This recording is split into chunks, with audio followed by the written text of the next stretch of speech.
A cidade de São Paulo tem monumentos de mais de 40 figuras históricas controversas.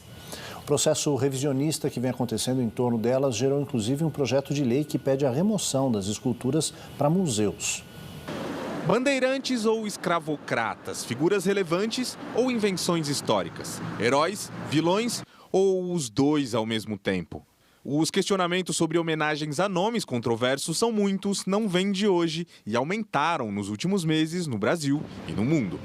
Em plena Avenida Paulista, no centro de São Paulo, a estátua de Bartolomeu Bueno da Silva é uma dessas que geram protestos. Filho do bandeirante Anhanguera, que significa algo como o diabo velho, ele viveu no Brasil do século XVIII e, assim como o pai, também carrega a fama de minerador e escravocrata. A própria imagem dos bandeirantes perdurou por muitos anos como a dos desbravadores do Brasil, mas há algumas décadas, novas versões têm revisitado essas figuras. Sem negar a questão do territorial, do papel dos bandeirantes territoriais, levantou, de fato, o que estava por baixo das botas do Borba Gato, né? Que é o processo que acontece ao mesmo tempo que o processo da expansão e da formação da nação, que é a violência, o massacre, o extermínio, a escravidão.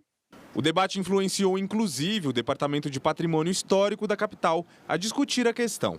O órgão já mapeou ao menos 40 homenagens na cidade, que deverão passar por análise. São obras como o Monumento às Bandeiras, a estátua de Duque de Caxias e a de Borba Gato, incendiada há cerca de 2 semanas.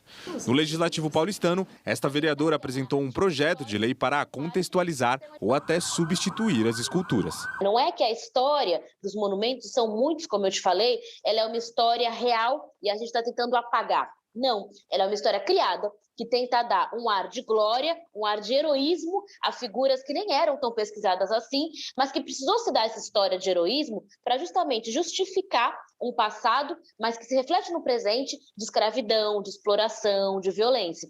Então, o projeto que eu coloco é um projeto da gente também contar a história dos heróis e heroínas negros e indígenas. O projeto já passou pela Comissão de Constituição e Justiça da Câmara dos Vereadores de São Paulo e deve ir a plenário no segundo semestre. Mas há quem não concorde com a ideia.